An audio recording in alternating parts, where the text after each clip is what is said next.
On this week's show, we bring you the first ever Change Mode Challenge. Go Chat.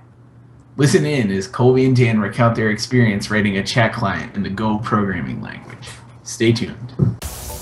This is Change Mode, episode number 4, recorded June 12th, 2014. The Change Mode Challenge, number 1. Go Chat. Okay, welcome to Change Mode Show, episode number 4. My name is Dan Miller, and with me always is Colby Rabideau, the illustrious. Hi, Colby. What up? How are you? I'm pretty good. I had a pretty great week because I had something fun to work on. That's cool. What was that something fun you had to work on? For those of you who don't know, which is everyone,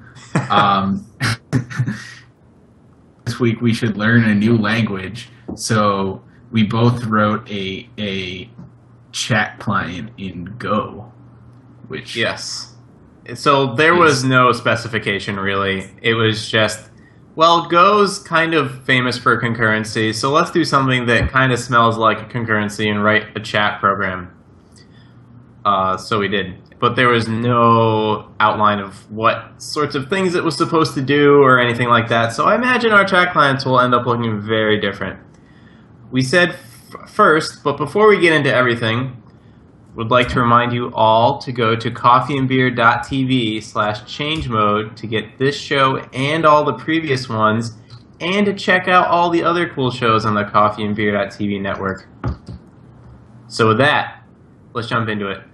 Shall we do some demos?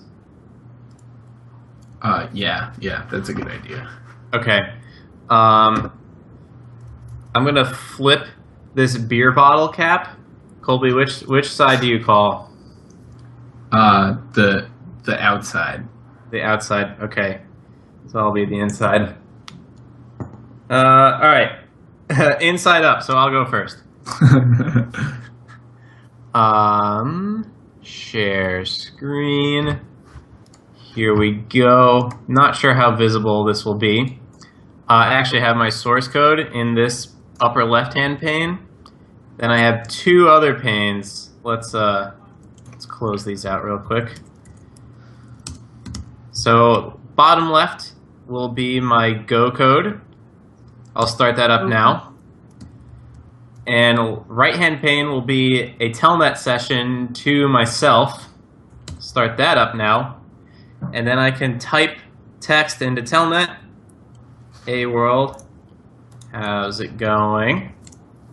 And then it shows up on the left. Hey world, how's it going? And then I can respond. Pretty good. How are you? And it gets put in that buffer and sent back to the Telnet client on the other side. And that's pretty much all mine does. LOL. Oh man. LOL. So you can't really tell who's talking. Something we could try that I didn't try is to Telnet in again. I'm sure this will work. That's always the death knell, right? Hi. Famous last words. No, it didn't work. Fascinating. Why didn't that work? Huh. I think I know what the problem is. But anyways, that's how mine works. Woo. Nice. All right. How do you exit Telnet? Does anyone know? Doesn't matter. Oh, you use Tmux. That's a good idea. That's what I'm gonna do. Yeah, Tmux. So for anyone who doesn't know, Tmux is a way you can take one terminal window and split it up into multiple panes or multiple other windows. So you can have like your terminal and Vim open next to each other, for example. It's pretty handy. And even better, it keeps your session open if you accidentally close your window, or if you have it open on a VM, it stays there forever too. So you can kind of just keep your workspace open and set up and then access it and start working right away instead of moving windows around and being like, all right, I'm going to open up TextMate and then I'm going to make it this size and I'm going to have my web browser, I'm going to make it over there, then I'm going to have my terminal down here. This is just always set and ready to go. Yeah. So I'm actually not going to use Tmux because it turns out when you use like Apple's migration tools to move your one hard drive to another, like some things don't carry over, like certain symlinks that Homebrew uses. So like I don't have tmux in my path right now, which is a long story short. So I'm just going to use 3 terminal windows as soon as I figure out how to share my screen. In my defense, I had, I think, one less day to work on this than Colby did because I was at a conference. And I really wanted to get the client and the usernames to show up because handling state, because this is kind of a stateless server really at the moment. Yeah. But it sounded like a fun problem. Next time. Yeah. Oh God. Is it going to show all of them? Live demos! Yeah, I think you're going to have to show all your windows to do this. Hang on. Let me see. I know what I'm going to do.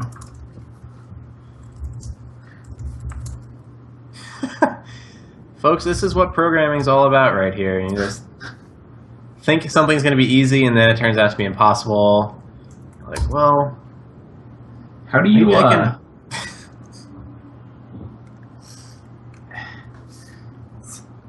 Oh, God. Is there... I can't share multiple screens. Yeah, you have to share an entire desktop. You could make a new space and share that space? Maybe not. No, that doesn't work. All I want is... Do you know how to find from Homebrew, like find out where a thing is? No. Brew info tmux? Yeah, because it's like... Oh, that was exactly it. Good call. Do you want me to talk about other things while you're doing this, Colby? Or are you close? It's either going to work right now or it's not. Well, while Colby is setting that up, hi, everybody. Hi, Sean here. I just want to let you know that the quality of the code coming through looks really good. You can see it really crisp. So if you're only listening on audio, I recommend checking out the video version because you can actually see the, if Colby's screen ever works, you can actually see the code really, really well. So I highly recommend. Now back to Colby's frustration. All right, fuck it. I'm just going to do this. I'll share my whole screen. Do it! Like a fucking animal. I'm an adult. I should be able to do this better. All right, so you can see big in your text. Command-Shift+. Oh, sure. Is that better? More. More. Yeah, there we go. All right. Now I have to open up some more terminal windows.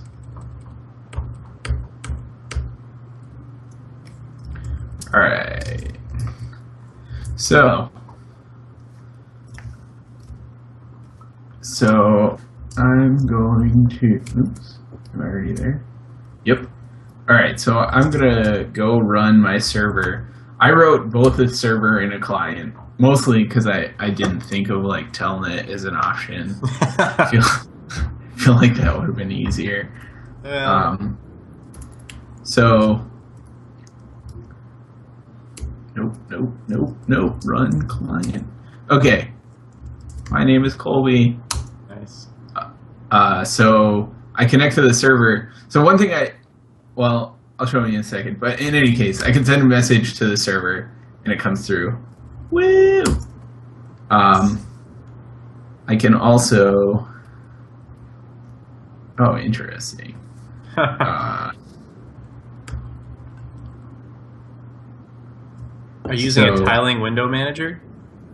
No, oh. Just that I use it. It's called like Spectacle or something. So it just like you can use the arrow keys to make your things go to different places. I'm pretty sure it's that's not the like tiling window manager. All right, fair enough.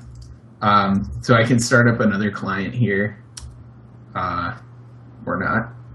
Go run. Oh, go run. This can be Sean.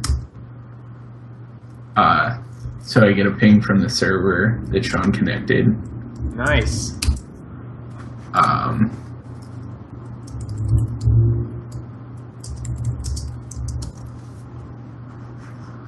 See that propagating around. I did not try that. I also did not try this with more than 2 people, and if I can ever like drag this without the things coming up. So we'll open up one more. One more. How many terminal sessions can you possibly have? Oh. Go chat. Go run. Alright, and this can be Dan. Yay, Dan's here too. Nice. Also, so the fun part is, my server pings the clients to make sure they're still alive, so if Dan quits, everyone knows he's disconnected. Nice. And yeah, so I don't know. The way mine is like talking over TCP, so it's like the clients all connect to the server's address, and then the server sends things back to them on their address. So they're both like, the clients are also servers. I don't know if that's the right way to do stuff, but So wait, what? You have a client, yes. and it sends its messages to the server, Right. and then the server sends the other people's messages to all the clients. Mhm. Or no? So how are the clients also servers? So in the same way that the server is listening on a TCP, or it's listening for like TCP connections on some port on like the local host, the clients also listen on some arbitrary TCP, like some arbitrary port. Yes. Oh, yeah, that's weird. Yeah. But I could open a session and not have to be listening on a port. When you make a connection in Go, you can keep that connection thing, struct object. I guess now is as good a time to get into this. Go doesn't have objects, does it? No. It has that like connection. Right, they're like bit structs. of memory. Yes. Right. You can keep that and use it to send back responses on the thing that opened the connection. Can you? So Yes, that's how I did open a connection. I see. So So, for example, yeah, I mean that does make sense that I would be able to both listen and send things down the on a connection. right? So, my thing that handles sending data back to a client is it does io.copy, and I got this off of Stack Overflow. First parameter is the connection that it has open to the client, and the second parameter is a buffer string. All right, it's bytes.new buffer string. So I'm guessing it takes a string and converts it into a series of bytes, and then sends that over the wire, and that's how the Telnet connection that's still open on the other side receives it. So you can do back-to-back connections. I guess I can share my screen and show this off. Da-da-da-da-da-da. Oh, interesting. That's pretty clever. So here, yeah. And I guess now's as good a time to talk about channels as we're ever going to have. I think So I guess I'll do a walkthrough through my code now, and then we can do a walkthrough through yours. So mine's only one file because all the clients, or the one client, is Telnet. And I just have this main function, and I found that as I was writing this, once I understood what channels were, in my brain I said, oh, those are mailboxes in Erlang. So I'll just make a new Go routine for every channel, and that Go routine will just slurp up all of the stuff in the mailbox, or in this case the channel, and do stuff with it. almost maybe even more like Node.js than Threads, which I thought was interesting. And I wasn't sure if it was the right way to do it, but I asked the big Go person at work today if that was right, and he's like, yeah, that's how you're supposed to do it. So, cool, it made sense to me then. Anyways, I have a messages... Oh, sorry. Oh, I was just going to say, like, side note for later, I think it was a lot like JavaScript. I feel like people will get mad for me saying that. Yeah. We can talk about it more in depth later, but... Yeah, send all email to Colby. So I have a messages channel, and it's a channel of strings. So for what channels are, I guess, to me, they're mailboxes. They're a queue of stuff, and they're typed. So this is a queue of strings, but it could be a queue of structs or a queue of connections. It could be a queue of anything. This case, I was just using strings because everything on the internet is a string. Messages is a channel of strings. So as I receive messages from clients, I just put them in this channel and then call it a day. Inputs, when the server, it's weird because my server is also a client. When I type things in the server and press enter, that string gets put in the inputs channel and then gets sent back to the client.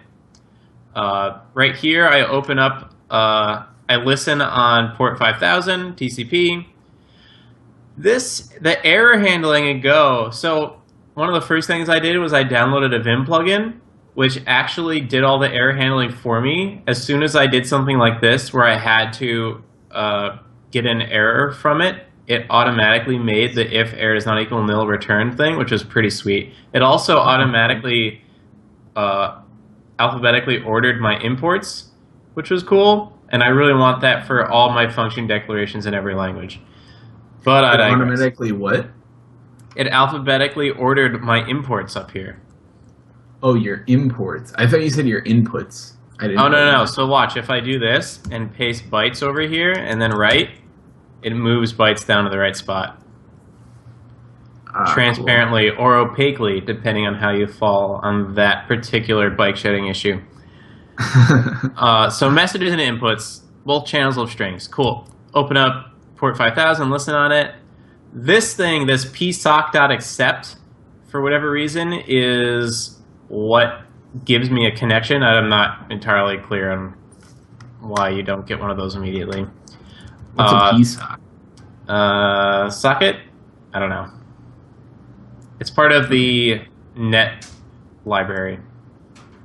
Cool. Library? Package? Package. Then what I do is I spin off a bunch of Go routines. So I spin off a Go routine to handle messages, and I pass in the messages channel, and then I spin up a Go routine to handle input locally, and I pass it the inputs and the connection handler so that it can send those inputs that get put in that channel to the to who, Dan? To the clients. Yeah, there we go. I also spin up a Go routine to await input from the keyboard so that we're not blocking on I/O, because what I want to do down here is block in this busy loop where I wait for bytes from that connection. And again, this was sort of Stack Overflow. Buffer.io dot new reader, pass in the connection, read bytes, separate on the new line, which I think was probably what you weren't doing, Colby. We talked about before the show. Yeah, I tried. I found something about separating on a new line, and it just wasn't working. So I wasn't using Buffio though. I was using something else. And I also used Buffio to do keyboard input. So I don't know how you do keyboard input, but we can get to that. So when I get keyboard input, I use Buffio. Sorry. Okay, so when I get a line from that connection, I cast it to a string because it comes in as bytes, which was bad. Cast it to a string and put it in the messages channel, and then I do the error checking, and then that's it. I just kind of busy loop on that. In retrospect, I'm pretty sure the reason why I can't connect more than one client is because right in here, I should have spun up a Go routine to do this so that it could handle the connection. And then what I really should have done is I need a data structure of connections, and so that I can keep track of when they're opened and closed, because otherwise it keeps the connection open forever and doesn't close it out when it's over. That might also be the problem. So when I tried to connect to port 5000 here, it didn't work. I'm not entirely clear on the network programming side of that. So here's a wait input. It's just the scanner, and this is the same thing Colby has. Read from standard in. Put that text that I type in here in the inputs channel. Sorry. And then handle input takes the inputs channel and the connection, and whenever there's something in the inputs channel, it writes those bytes into the connection, which sends it back to the Telnet client. Handle messages takes the messages channel, and when there's a new message, starts a Go routine to handle the message, which just prints it out to standard out. And that's my program. Very simple. I think I know how to get it to handle multiple clients, and that sounds like a fun problem. Any questions, Colby, or should we move on to yours? I think it is because... yours is good. I think... Go ahead. I think it is because I like that. I think an anti-pattern is having these busy loops in your main function. I think you should always have a Go routine that does this waiting. And I also probably need to close the connection when I don't know. I think I need to keep track of which connections are there and know which ones to send back on. But that doesn't explain why it didn't kick off. Yeah, I needed a handle accept or something Go routine, because it was stuck in this for loop and never did the accept again. I'm not sure. So one thing I noticed is that the reading from the TCP. So I had issues like this where it would just stop doing stuff sometimes, or I would add another person. When I first added another person, it would stop doing something sometimes. And I think it was because reading over TCP is kind of finicky. So if it didn't get exactly what it was expecting, if it didn't get, well, we can look at how I did mine. But if it didn't get the exact number of params it was expecting, it would be it would just keep waiting for more params on the same connection and never do anything, which was bad. But I did try and not have a busy loop in my main function, and the program just immediately ends. That was a problem I had. Yeah. All right, cool. I'm going to share my screen, and we can go through mine. Cool. Why is it so hard? I tried while you were talking to get my terminal color scheme set up again, but I failed.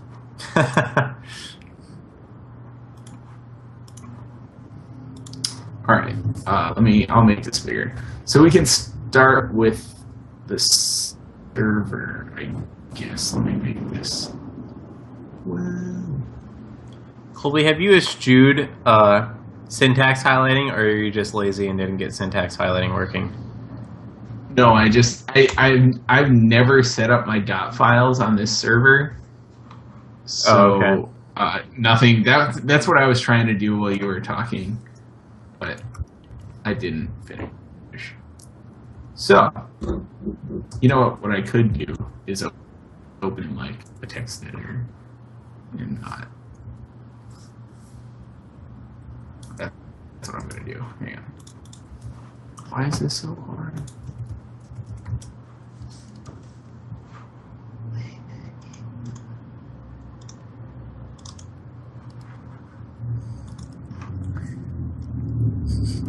This is riveting radio, folks.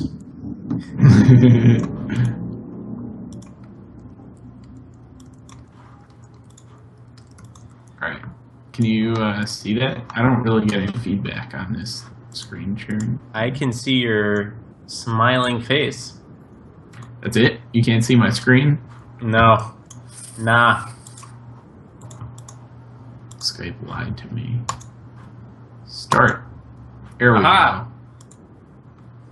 go. Okay. Oh yeah. There we go. How's the text? How's the font size? The text is crisp. Cool. All right. So, I suspect Dan did a little more reading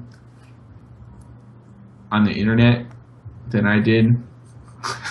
I don't know. I didn't do much, so. I don't know. Maybe you found a better starting point because my code is a mess.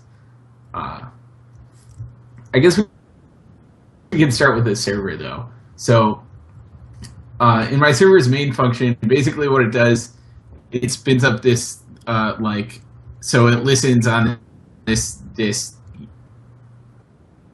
port 9999999. Yeah, that's the one.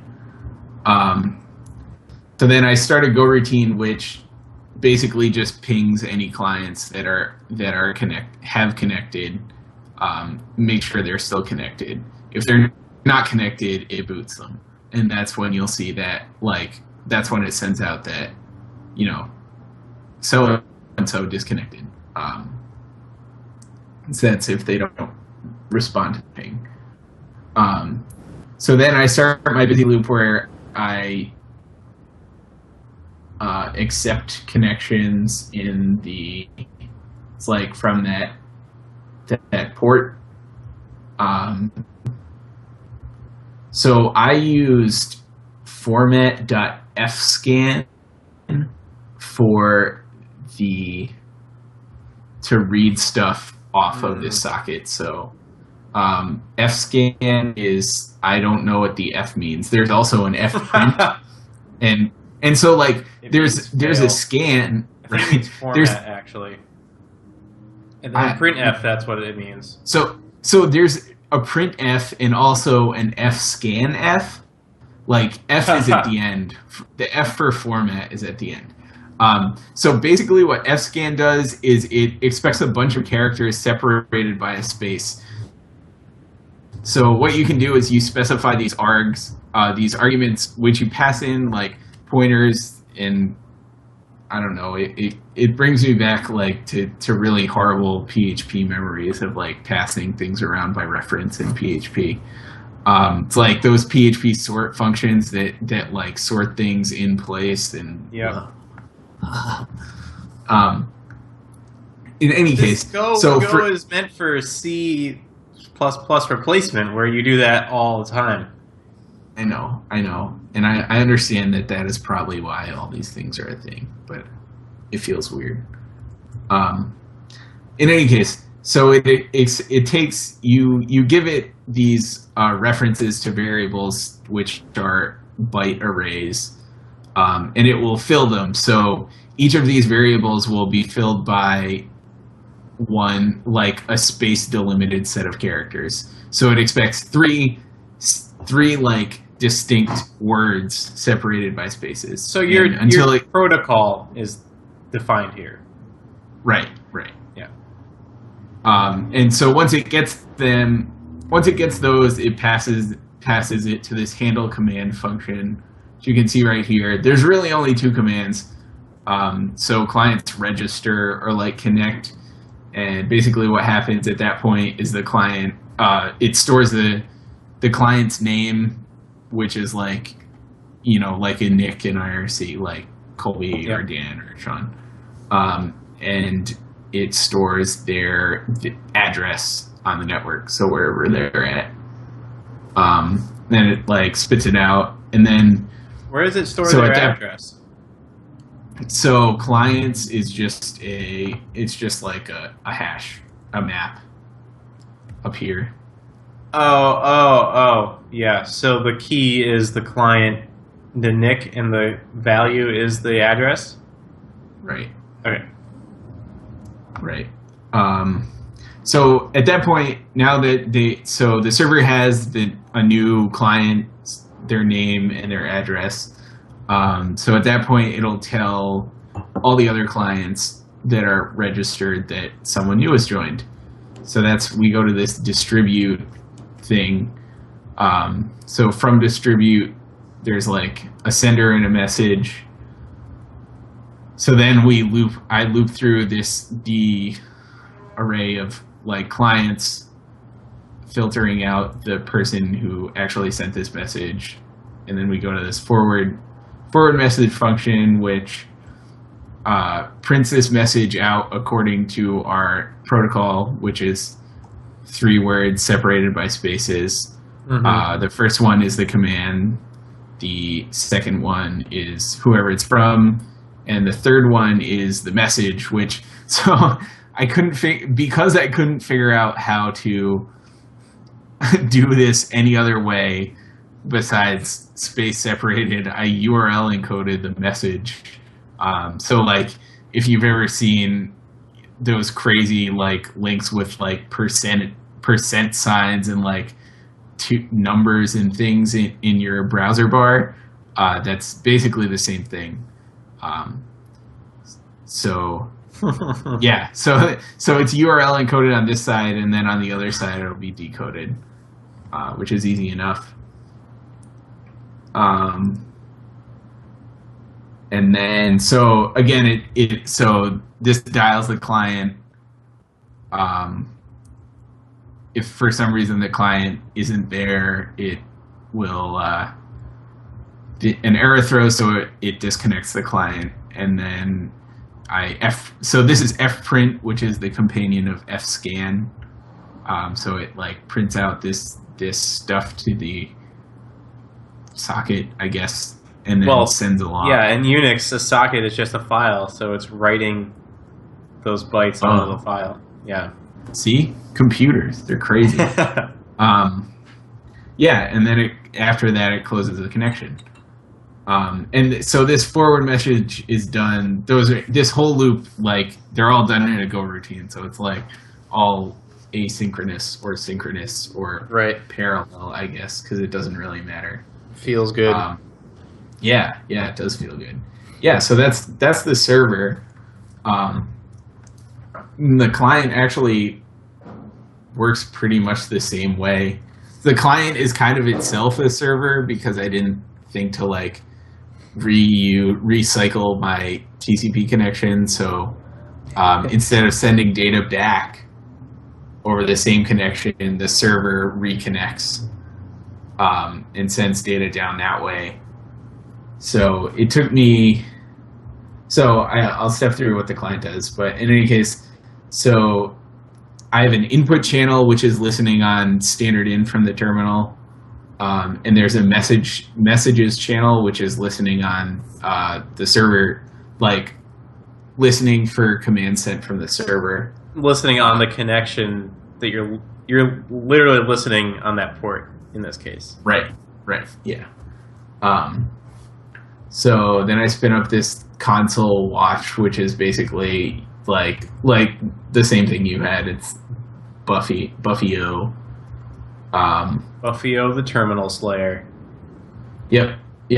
And it so basically if we get non-white space characters, we trim the white space and input that, like shoot that into the input channel, where it would be handled in the main loop. So did you mess around with this select statement? I thought that was really cool. No, I read about it a little bit, but didn't end up needing it. Yes. So I thought it was pretty awesome. It's basically, it works essentially the same way as a switch, like a switch case statement that you're probably used to, but instead it's meant for handling for a loop that depends on multiple channels. So when you receive an input from the input channel, it does one thing, and when you receive an input from the server channel, it does another thing, in my case. Oh. This is like pattern matching in Erlang. Yeah. So in Erlang, when you would just send a message to a mail, the mailbox of a process, and then you'd have a pattern matching loop that would say when we get a message, kind of like your protocol, if the first thing is input, then send it off to the handle input function. If the first thing is messages, then send it off to the handle messages function. So this is kind of achieving that same purpose where you're receiving input, you just don't know where to send it yet. Right. Yeah. It's a dispatch thing.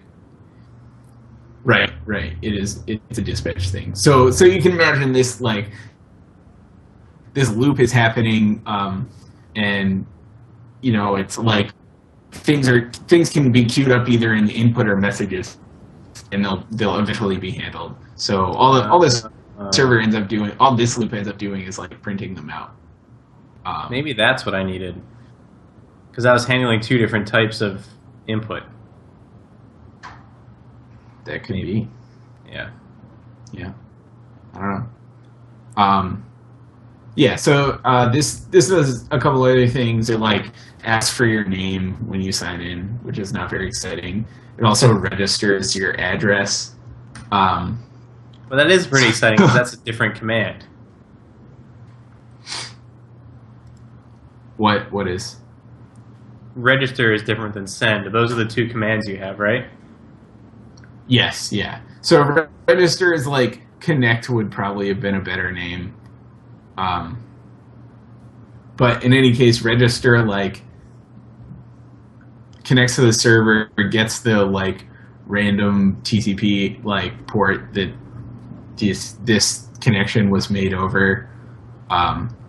Fun story. Before I figured out that I could just get like I could recycle this address, I was like generating a random number and using that for the port because I figured like realistically it wasn't going to come up with a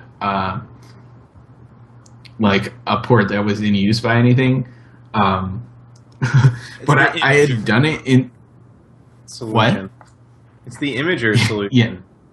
Exactly. That's exactly what I was thinking. But I had done it in such a way that the like type of my variable did not match the type of the random number that would come out. So I kept like once in a blue moon, it would like overflow the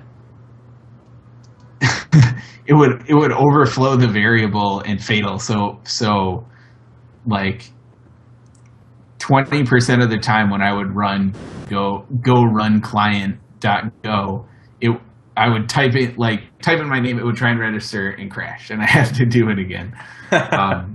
So I just before this is what I changed before this, so it wasn't like crashing in my demo, which was nice. Nice. But yeah, so like we went through on the server will store the address I sent down and like ping back to this client on the address, and then send command works kind of the same way. It's pretty straightforward. So it takes a command, the name, which is like just a client's name, and then a message, and then it's sprint f'd out into our 3-word delimited by spaces format, and URL escaped, and then sent to the server, and that's pretty much it. Oh, I guess there's also this thing that like listens to the server for messages, but it's literally copy and pasted from the thing on the server that listens for messages. So one thing I couldn't figure out early is how to like reference other files. So like I wanted to break out some of this stuff that it was exactly the same for both. Yep. But I couldn't figure out how to do it. It was also very late at night, to be fair. So I just gave up almost immediately and copy and pasted. Yeah. I think to do that, you have to make it a package, and it might even be by convention that it has to be in source, SRC. So if it's in source in that directory that your main.go is in, and you pretend that it's a package. You just import it. It'll look for that file.go and source, maybe? I think what I was missing is source, the SRC, because I did all of those things. But otherwise, it didn't work. But in any case, do you have any questions? Anything I missed? No, I don't think so. Yeah. Yeah, you did way So more I input basically- validation and stuff. Yeah, that's fair. I kind of wrote the same thing twice. Like, the only thing, the server and the client are exactly the same, except the server like just keeps track of the clients that are connected and tells the clients about like other clients. So it was kind of cool. Yeah, makes sense. Yeah. So Go as a whole. What were your thoughts? How did it feel? I mean, there's definitely like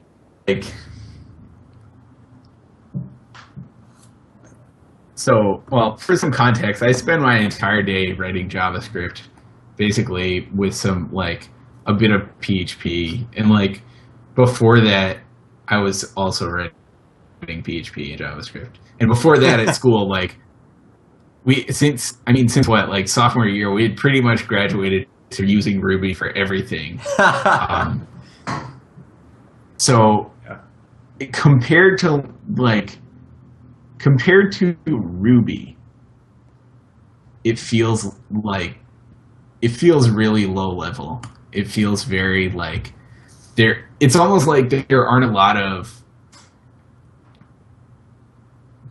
the like normal object-oriented object-oriented abstractions that you're used to. Like there's no classes. Well, And they're yeah, like,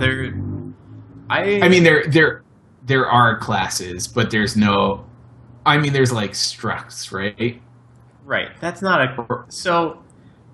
An interesting thing that Go does that I've heard other people bring up as a criticism of object-oriented code in general is that Go enforces a loose separation of data and behavior, whereas OO kind of says your data and your behavior live in the same place.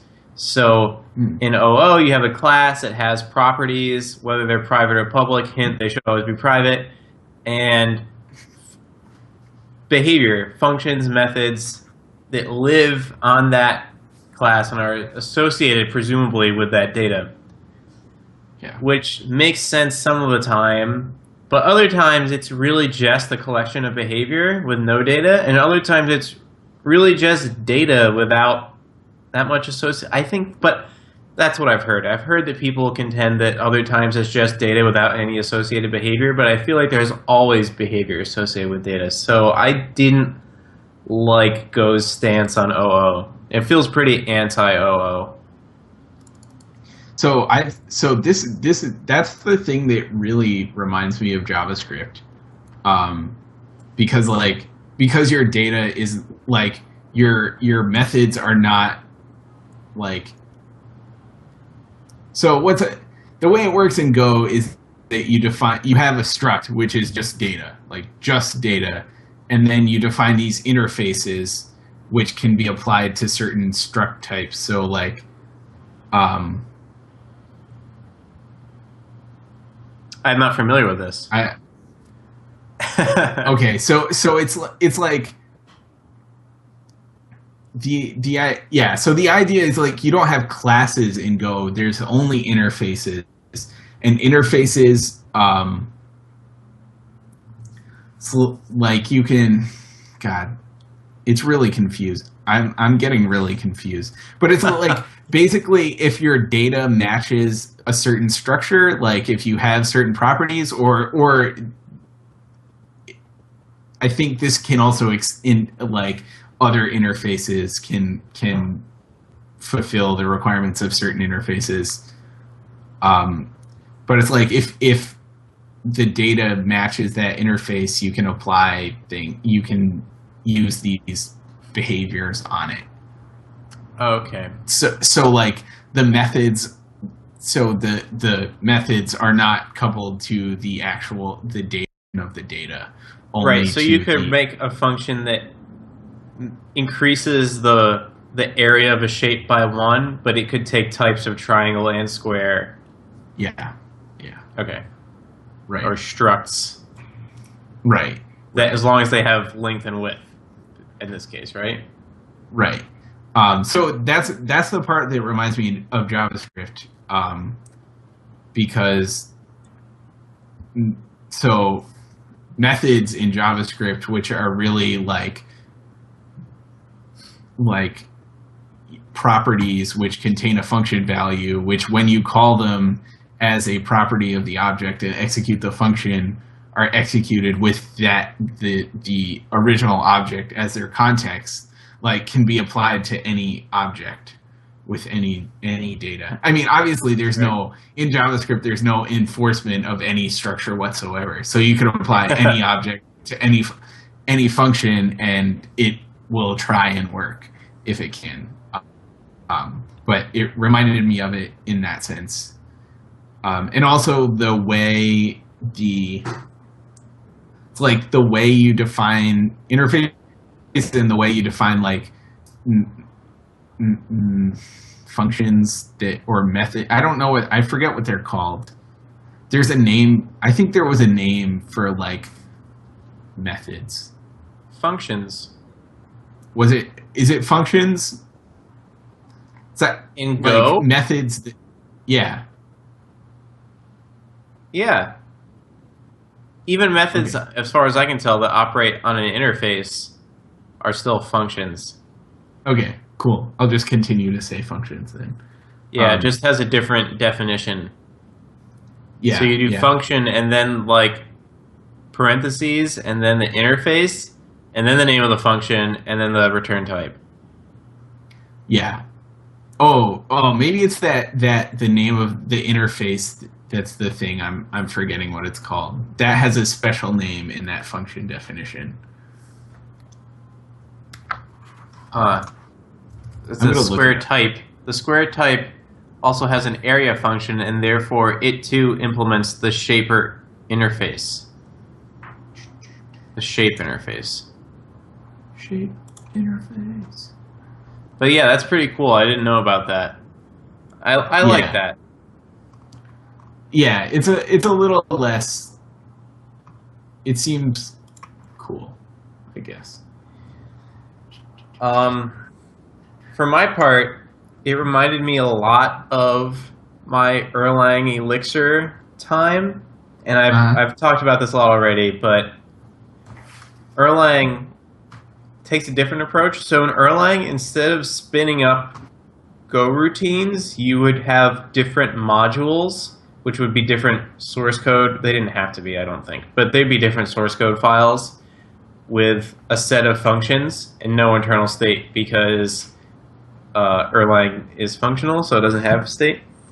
It would just be a set of functions, but you could spin these processes up and send messages to them, and then you would have a receive pattern matching receive loop in the module that could say, it could inspect the format of the message and say, oh, if it's register, then call pass the rest of the data into the register function. If it's send, then pass it into the dispatch function or whatever. The thing that Go has, or rather that Erlang has that I missed in Go, and what made me think that I would be done a lot sooner than I was, is Go's has the send method, or send, not even method, send language literal. It's like the operator, yeah. Like the channel, put onto a channel operator in Go, except it can work across the network.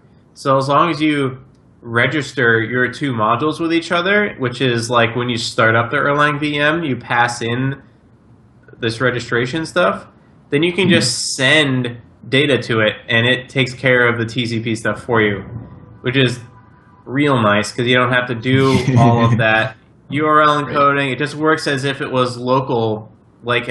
So I wonder if there's channels across the network. Across the network. That would be really cool. Oh, so I found the thing I was thinking of. So when you're defining functions that operate on structs, the struct type is called a receiver. Oh, and I've heard that word before, and I had no idea what it meant.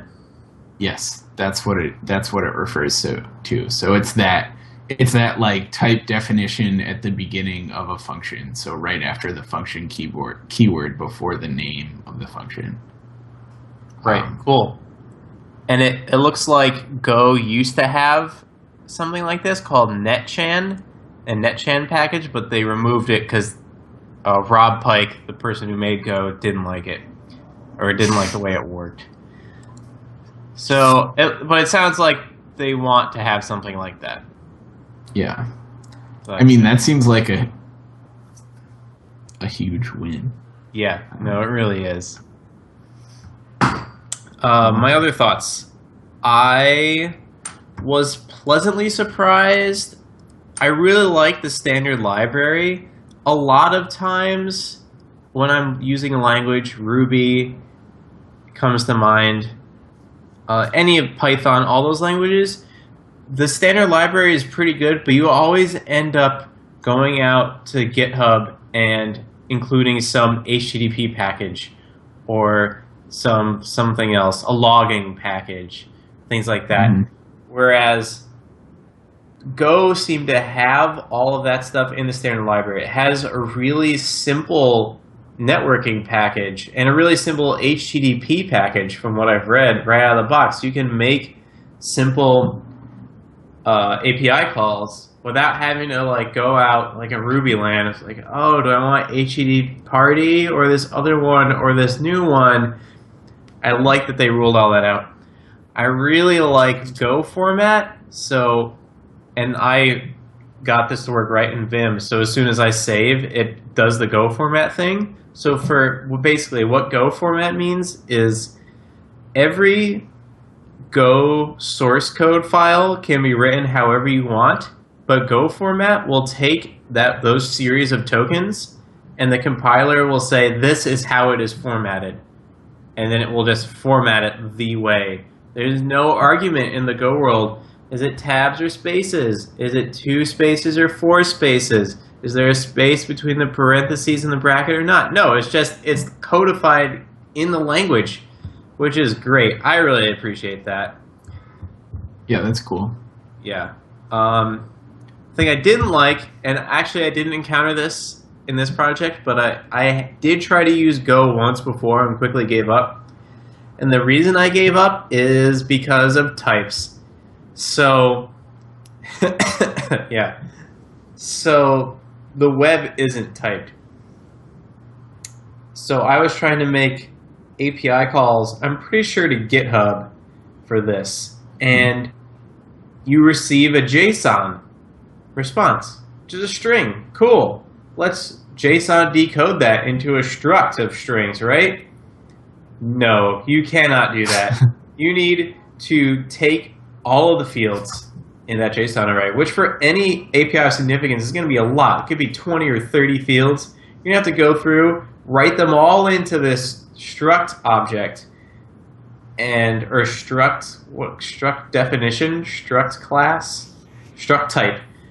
Make a struct type that exactly matches the definition of this JSON thing, and then you can read it out into a native language object. But you have to do that every time, which is a huge pain. And so I imagine, though I haven't checked, that there are probably a lot of things you have to go on GitHub to get for API clients, because you'd never want to write this yourself. Like, you would never just be, oh, I'm just going to make this one call to GitHub. Well, to be fair, like most APIs, you can like filter the fields you're actually getting back, right? So like, you can take only the fields you want.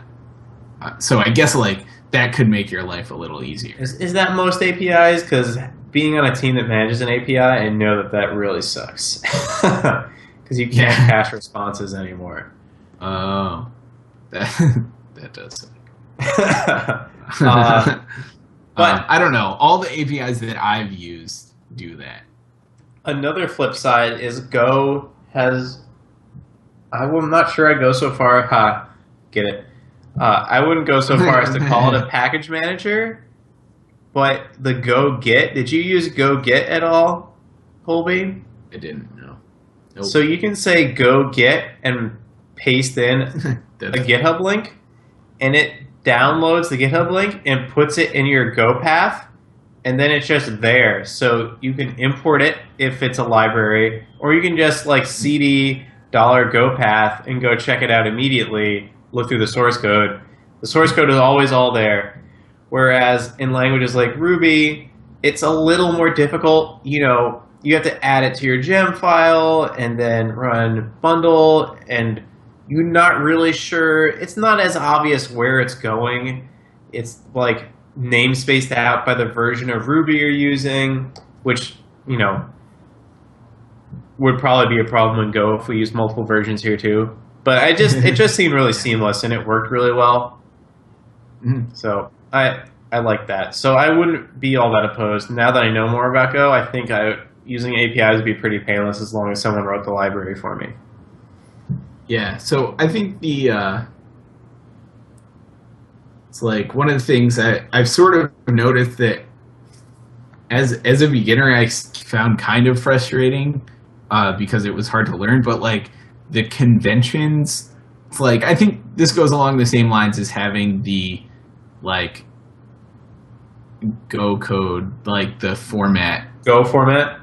Go format, yes. Like built into the language. Like the conventions are very tight. Like there is one way to do things, and like in a way that's like I think overall that's good, right? Because you take all this ambiguity and it makes it easier for. I mean, this is something this is a project that came out of Google, right? So obviously, like Google is a huge company with like tens of thousands of developers, and I'm sure just gajillions of lines of source code.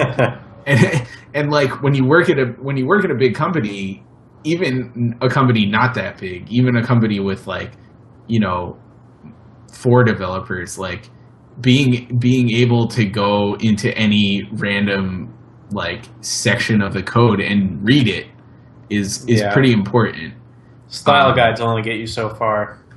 Right. Like style guides and linters get you a good chunk of the way, but like at the end of the day, you know, the guy that sits next to you probably writes code a little bit differently than you do.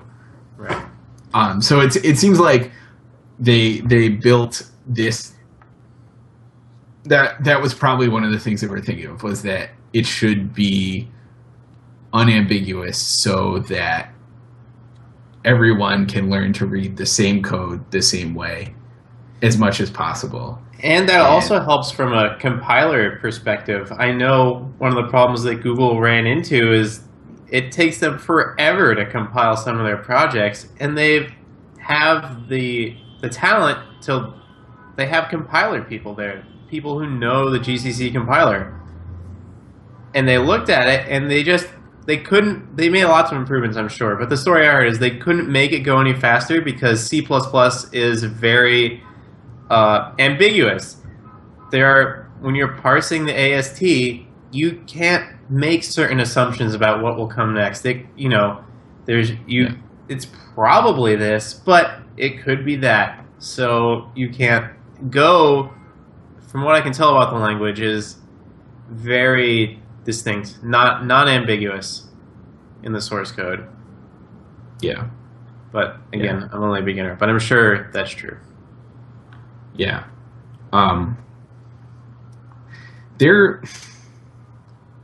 One thing I did notice is that,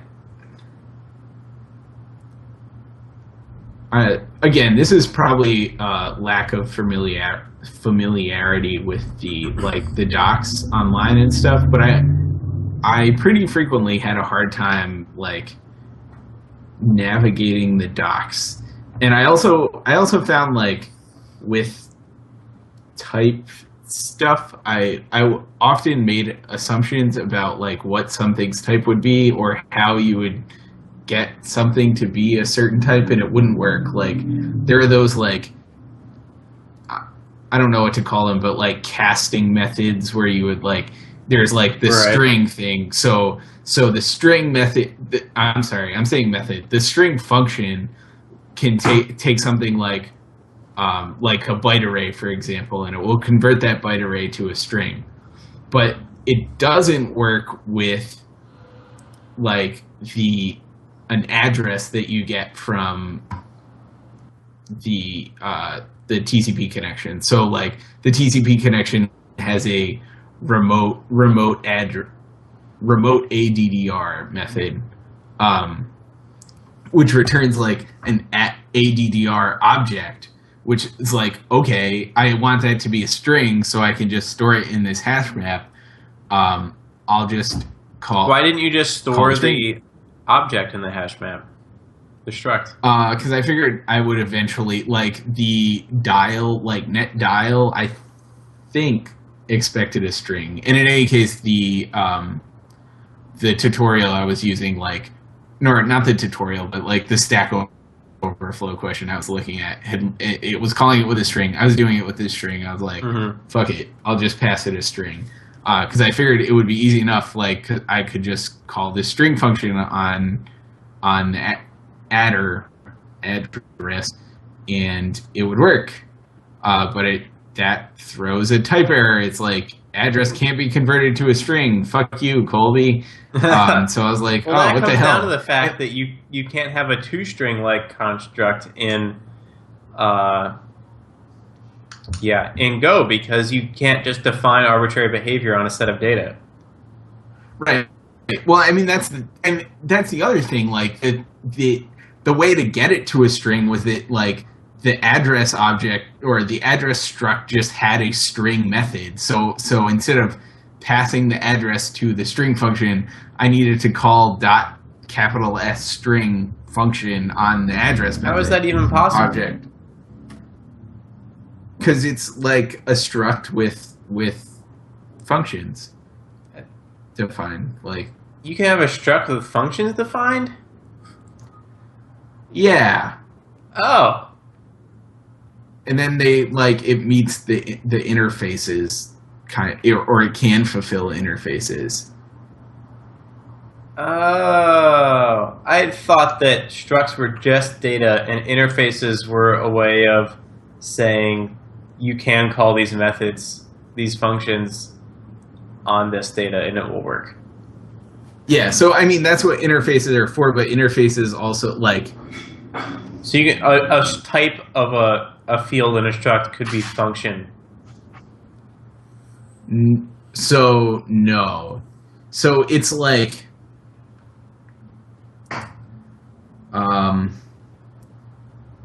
it's like I'm looking at it right now, but I can't. So it's the way you define a function that like applies to a struct is you pass like that struct type is passed in as the receiver in the function. Right. And that's like it's not like a property on the struct, but it is. It's like you call it with dot notation on the struct. Or syntactically, it's not a property on the struct. How that is done, like in the implementation wise, I have no fucking idea. But Yeah, that's weird. yeah, I don't like it. I liked it better the other way when it was really pure. yeah. I guess it's like, convenient. It's just the way it's laid out reminds me of like really bare bones JavaScript classes where you do like my class.prototype.some function name equals something. And I'm like, obviously the syntax is different, but that's just what it reminds me of. Yeah. But Well, all right. yeah, This was fun. If anyone... Oh, do you have more to say? That went fast. No, that went fast. I think I like channels though. I do have. Yeah. Briefly wrapping up, final thoughts.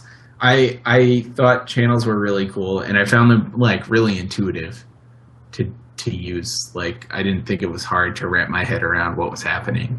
Yeah. And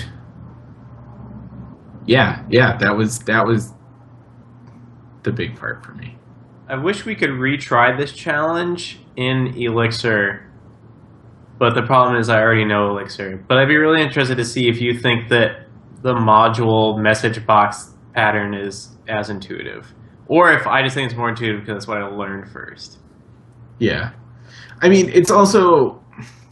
So consider this sort of thing is something I've learned how this sort of behavior works in two languages where it works very differently. So it's like I learned how asyncy stuff works in JavaScript, which is one way, and I've like... So if you've looked at Hack at all, there are like async functions in Hack, and I've learned how that works too. And Hack is a much more procedural thing, so Hack's async functions are much more akin to Go routines than JavaScript is. But like having learned those two ways, I think like I've come to terms with thinking about code being executed at different times. So like I'm okay with that already. Cool. So I guess Elixir has that nice Erlang syntax, like not Erlang-y syntax. So Right. It's more I'd like to Ruby inspired. think that I could do it. Yeah. Cool. If anyone listening or watching has any suggestions for our next, what should we call this segment? Hacking challenge? I don't know. Hack off? The change mode challenge. The change mode challenge. That alliteration is so good. If anyone has any suggestions for our next change mode challenge, including a program that has to be simple and the language that we should write it in, hopefully not something too mainstream, tweet it at Change Mode Show, and we will check it out. We'll let you know. We might not do this for the next show, but for a future show, this has worked out pretty well. Yeah. And with that, do you have anything else to add or plug, Colby? No, I don't think so. All right. My life is not exciting right now. Cool.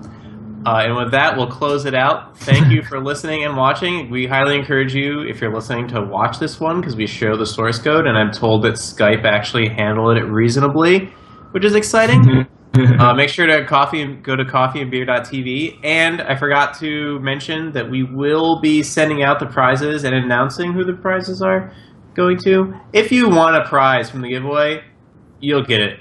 Don't worry. Don't fear. Don't panic, to plug our other show. You'll get your prize.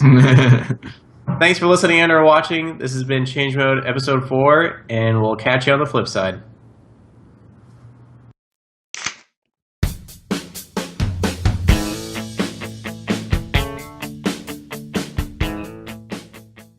This show is brewed fresh weekly by the Coffee and Beer Podcast Network. Get all our shows at our website, coffeeandbeer.tv.